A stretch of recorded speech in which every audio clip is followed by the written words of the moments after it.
Good evening and welcome to the broadcast on this 4th day of September 2023, a brand new week. Thank you for choosing us to inform you tonight.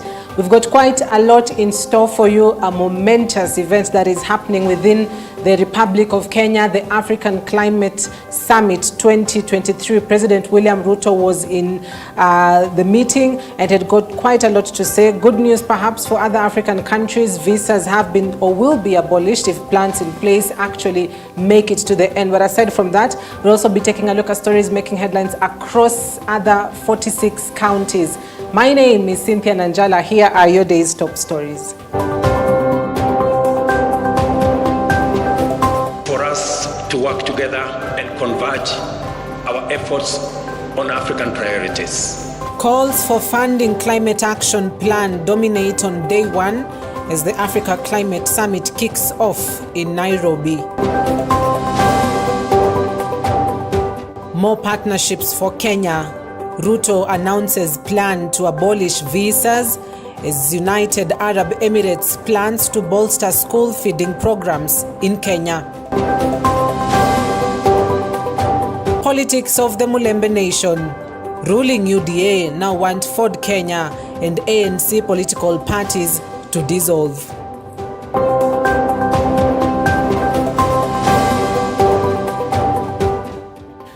Well, hi there, and thank you for joining us. Watch us live on Facebook and on YouTube on EBN TV. Our SMS line is 23993.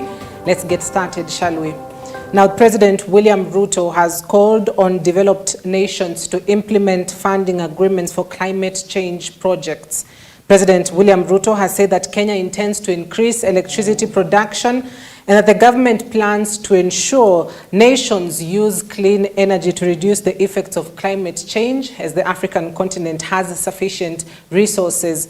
The president said this while speaking during the Africa Climate Summit in Nairobi, where hundreds of delegates from across Kenya and beyond attended. I call to everyone present in this historic summit is for us to work together and converge our efforts on African priorities. I urge everyone to make a contribution to our generation's unprecedented and highly consequential endeavor to catalyze climate action in a spirit of candor, collaboration, and courage. Let us imagine a pathway for different financial structures that can deliver on Africa's goals. Let us commit to invest in viable solutions presented by renewable energy, green industrialization, climate-smart agriculture, and nature conservation. Tomorrow scroll to the second story. Well, pardon me. Kenya is considering abolishing visa requirements for all foreign nationals. President William Ruto announced on Monday, addressing Africa Climate Summit delegates at the Kenyatta International Convention Center in Nairobi. The president termed it unfair for visa requirements from anybody coming from home. Indonesia is the most recent country. Kenya has lifted visa requirements for its nationals, and Ruto announced that Kenya had lifted various visa restrictions to Indonesian passport holders after bilateral talks with the Southeast Asian country. This made Indonesia join Senegal and Congo as the countries Kenya has visa-free agreements in the recent months. Comoros is also set to begin a similar agreement with Kenya by the end of the year.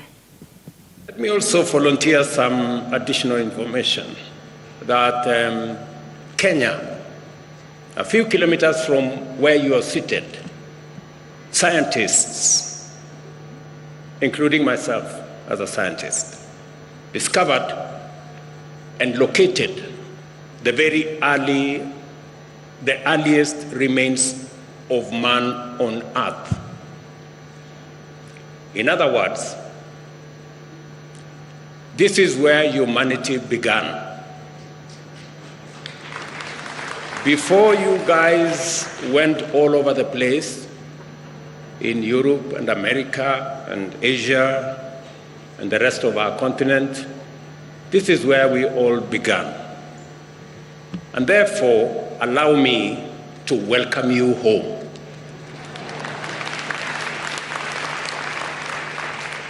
And in a few months, we are having a conversation as Kenyans. In a few months, we are seriously considering abolishing any visa requirement because it is unfair to ask anybody coming home for visa.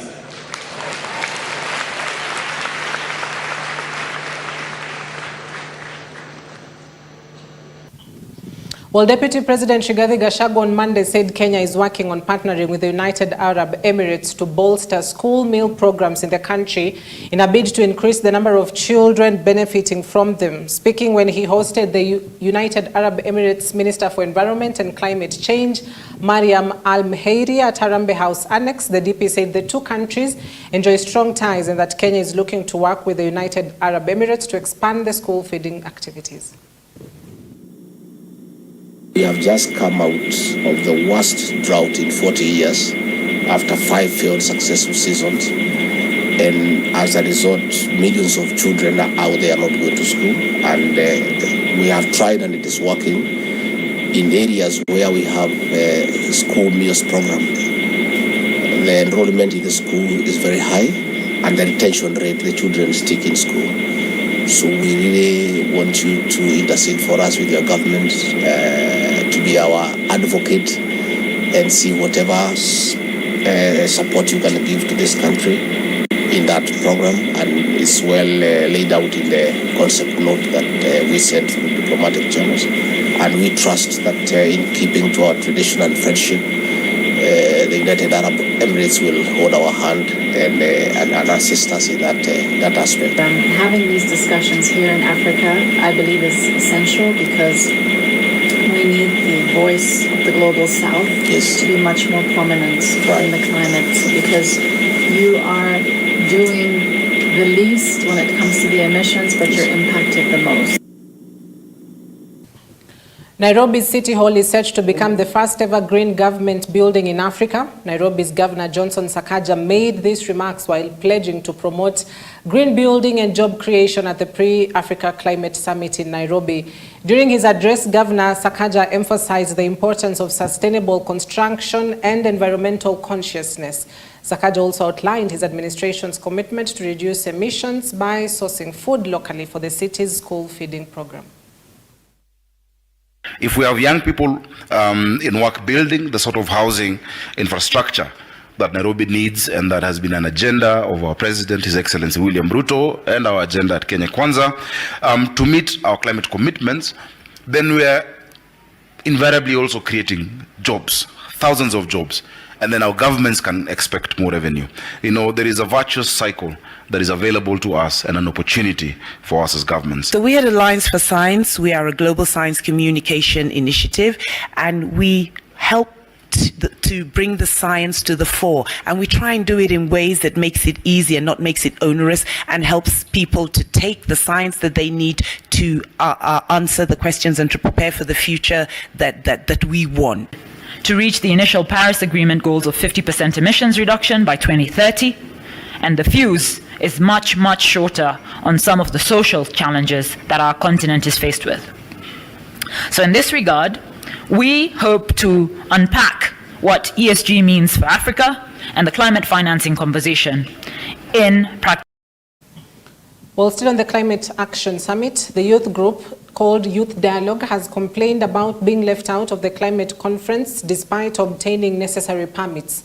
Led by Margaret Rachel, the young people say the committee responsible for registering them and giving them the IDs have failed in its work. The group asked the president to look into the matter and deal with it, as it is important for young people to be given a platform to participate in the ongoing summit. They are looking for meaningful youth participation. How are we going to get that if a whole committee that is meant to give us approvals and badges would say that you're not in the system after we applied and approved? The president has said he's not willing to work with lazy people, and for sure this would be a message for him. Look into this committee. Tell us how over 1,000 youths got a chance to get to this important, very important climate discourse, and they are not given badges. We really would want this to the African Climate Summit. We applied for this summit, we got the accreditation, we got the approval, so we do not understand when you're told we are not in the system and we cannot get badges. It is so, for lack of a better word, so mediocre for us to be approved, for us to be accredited, and then we cannot get badges. It is so bad for such an important conference to come here in Kenya and you're not given a chance to participate as youth. There will be no meaningful, and the voices of the youths are... Now, switching away completely from the climate action, Education Cabinet Secretary Ezekiel Machogu has asked the Kenya Revenue Authority, KRA, to cancel a 62 billion shillings owed or debt owed by universities. He said the Ministry of Education was negotiating with its counterpart in the Ministry of Finance to find a compromise that would see KRA write off the tax debt owed by the country's universities. According to Machogu, it will be difficult for the institutions to repay the debt given the financial shortfall they are facing. And he spoke this in Naivasha after a hearing by the Senate Committee on Education. And Machogu said the new university funding system put in place by his ministry will ensure that this does not happen again, as it will solve the financial challenges that have existed for the past 5 years. The 62 billion pending bill is something which has accrued over a period of almost 5-6 years. The reason why that has happened is because the old system, the formula that we used to use in allocating funds to our universities was common, known as DUC, differentiated unit cost, where in each and every program, the amount of money that the government was supposed to give to the universities per student was 80% of the cost of that program. So the pending bills accrued because we were not sending adequate enough funds to universities, because like last financial year, the amount of money that we were able to disperse to our universities was 48%. So 32% were not dispersed. So it is because of that they were not able to pay for statutory deductions like pay as you earn, NHIF, pensions, and the rest. So we are also getting reports from each and every university and putting up a case with the government. Most likely what we are requesting for is a waiver, particularly for KRA payments, such that those past years they can be given a waiver. But moving forward, each and every university, because we are now going to give them enough funds, they must pay for pay as you earn and other compulsory statutory deductions, as it were. As far as our teachers, members of ANC and Ford Kenya parties, which are affiliate parties within the Kenya Kwanza Alliance, have been called upon to dissolve their parties and join the ruling UDA party. Speaking during Kakamega welcoming ceremony of former Bungoma Governor Wycliffe Wangamati into the UDA party, Malala, the Secretary General of the ruling party, Western Webuye Member of Parliament Dan Wanyama, and Wangamati stated that their goal is to ensure that the residents of the region benefit from government projects. At the same time, Malala mentioned that the party has initiated strategies to prepare for a by-election, including Kisa East Ward, which was left vacant after the brutal murder of Stephen Maloba. We must create friends. Ni lazima kama tunataka kutawala nchi, tuanze kwenda kutafuta Wajaluo wawe marafiki wetu, tutafute Wakikuyu wawe marafiki wetu, tutafute Wakalenjin wawe marafiki wetu mapema hii. So we must exist within a context of other tribes and lobby other tribes to support us. Lakini maneno ya kujidanganya kwamba tunaweza kuwa tu kwa chama ambacho ni chama cha Waluya peke yake, alafu jidanganya ati tunaweza kuwa marais, hiyo mnatudanganya. Unajua tumedanganya community yetu for a very long time. That is why hatujai fika kwa urais. Tumedanganywa tu, tukifika kwa siasa tunasema share ne share, alafu mnazama.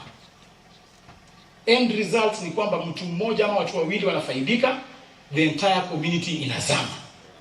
This time round, we must prioritize our community.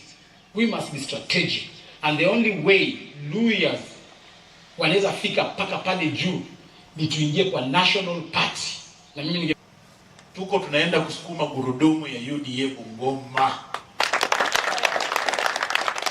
Na tunaenda kusimamisha every single seat kuanzia kwa MCA mpaka kwa gavana. Badala ya sisi kuingia kwa chama ndogo, tutengeneze bridges na other communities in the national party. Wale wangwana walioshikilia vyama kidogo ya kijiji ambaye viongozi wao ni watu ya ukoo moja, kwamba your time is up. Kwa sababu in this era na tunapoelekea uchaguzi wa 2027, you are either in UDA or you ship out.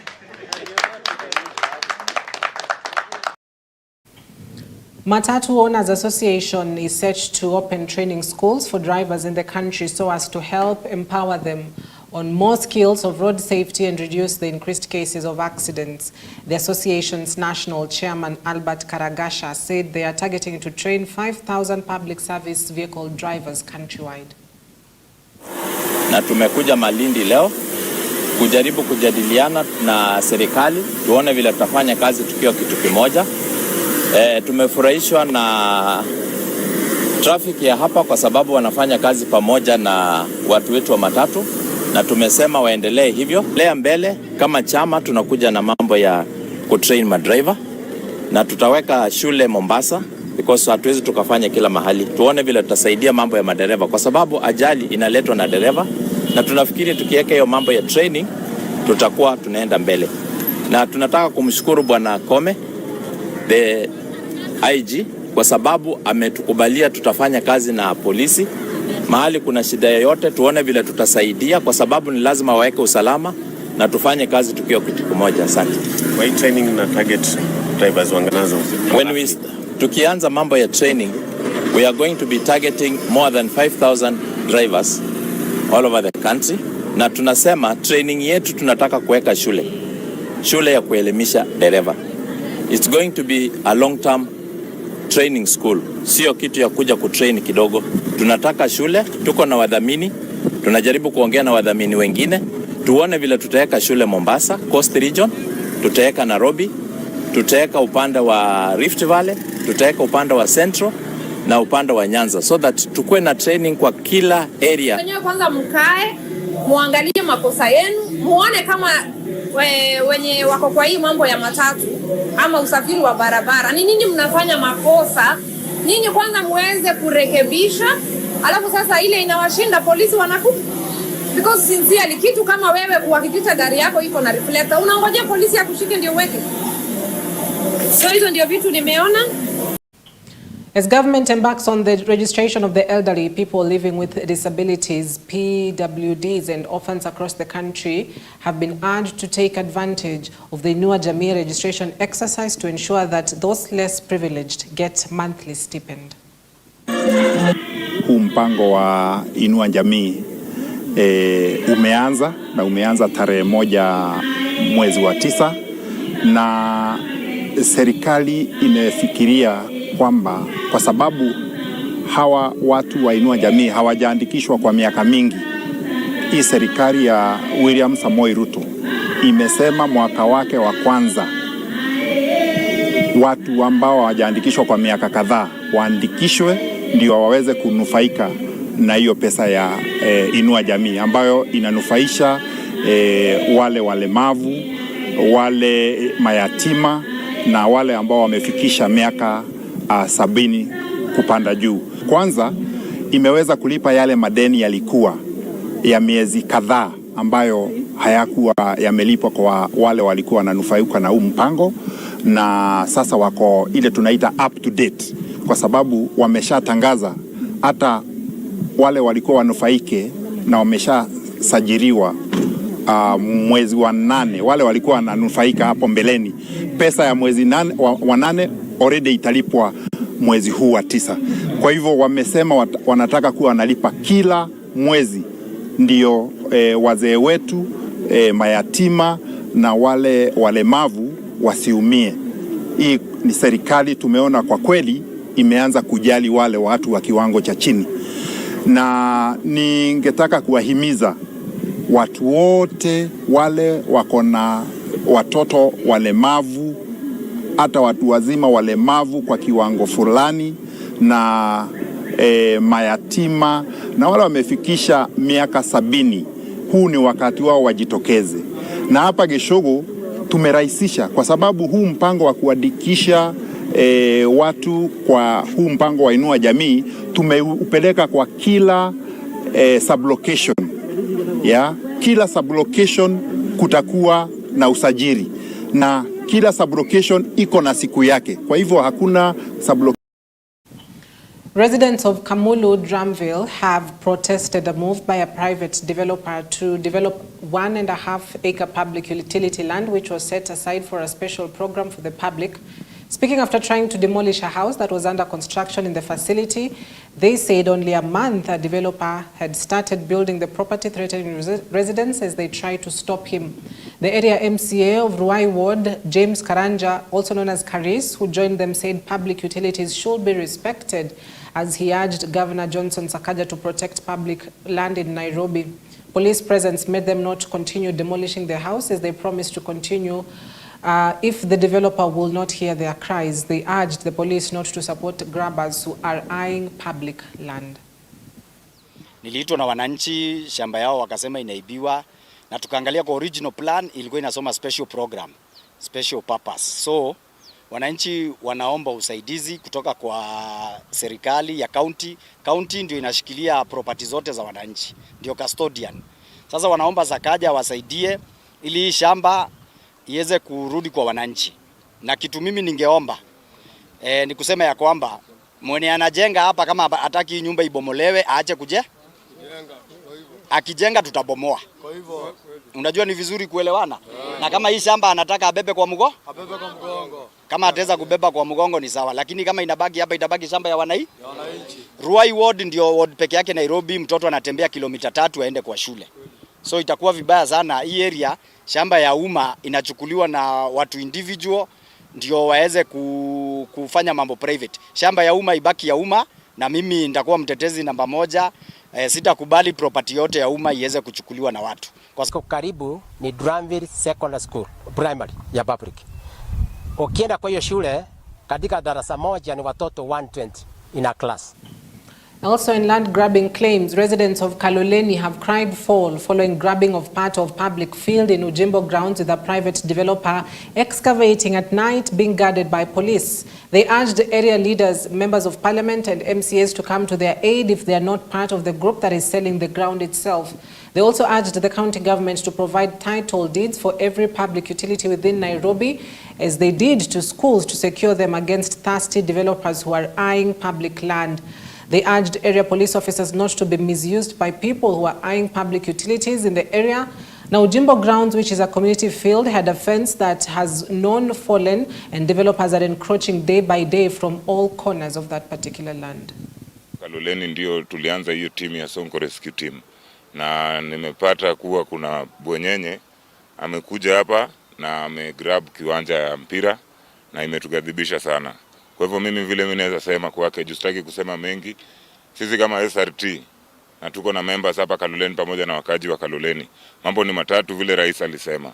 Juu rais alisema juzi vizuri, watu wale walagai nini, mambo ni tatu. Ni either uame Kenya ama uende jela ama uende binguni. Estate Wakongeni ward Makadara constituency. Na tumekuja hapa sababu kuna mtu mmoja ambaye anajaribu kugrab space ya vijana kucheza mpira. So sisi kama wakaaji ambao wamezaliwa hapa na wanaishi hapa, hatuwezi kukubali jambo kama hilo. So kitu ya kwanza, mimi niko hapa kama representative wa MCA Peter Imotoko, ambaye wandani wake na mtu wa karibu wako wake zaidi. So niliposikia kuwa kuna mtu anajaribu kugrab shamba hapa, ikabidi tukuje tuangalie, na tumeongea naye tukamwelezea mahali ambapo shamba yake inafika na asimamishe hiyo kazi yote. The bigger picture hii kiwanja ni kuwa inafaa kuwekwa artificial turf, kitu ya kwanza. Inafaa kuwekwa perimeter wall around it, vijana wacheze mpira. Mimi ni mkaaji, nimezaliwa hapa Kaloleni, na hii ground mimi nimecheza hapa mpira. Ile shule ambayo inajulikana kama Kaloleni Primary nimesoma hapo, na ni kitu ya ajabu sana kuona that community land ambayo imekuza vipaji vingi inakuwa grabbed. Kama hii majimbo history in case imekuza vijana wengi sana, na wale vijana imekuza, mmoja ni Adach alichezea FC Leopards, akachezea Maji FC, akachezea Kenya Breweries, na Adach sasa yako based USA. Agari ama Kaloleni. Mimi niko hapo kwa sababu ya mimi ndo nilianza hii kelele ya kiwanja, na huyo jamaa alinunua kiwanja. Nilikuja nikamueleza, mzee pale unachimba ni kiwanja, yote utakuja hapo upatie pesa, hii kiwanja hutajenga, kwa sababu kuna wengine tulibondea pale na hii kujengwa mpaka wa leo. So mimi nimekuwa kwa hizo mikutano za hii kiwanja sana. Mimi ni youth leader kwa kijiji hapa, so mimi niko karibu, ndo TM Abonyo alinipatia mandate ili kitu tunafanyika kwa kiwanja na wajuli. The recruitment of the Kenya Defence Forces personnel continued for the second week. In Molo, more than 800 young people showed up in the Molo field for the exercise. According to the Chief Recruitment Officer, Colonel Joseph Mbithi, the exercise, which started at 8 o'clock in the morning in Molo sub-county, witnessed young people from the 4 divisions of Molo, Turi, Elbagon and Sachangwan, and they came forward to try their luck. The turnout was good, and most of the potential recruits had discipline and above, which was the qualifications we were requesting. And also, the challenge we realized was more concerned about the potential recruits from other districts coming here. That is from other counties coming here. Beyond our borders, the leader of the revolution that removed from power the president of Gabon, Ali Bongo, has been sworn in by the judges of the Constitutional Court as the interim president. The ceremony, which was aired early on Monday, was designed to strengthen the governance of the government.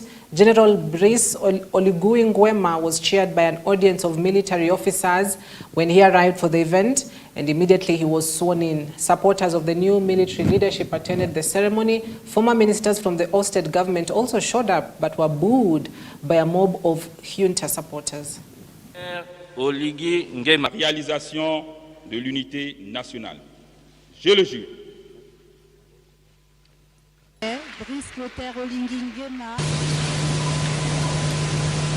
L'on serait à même cap.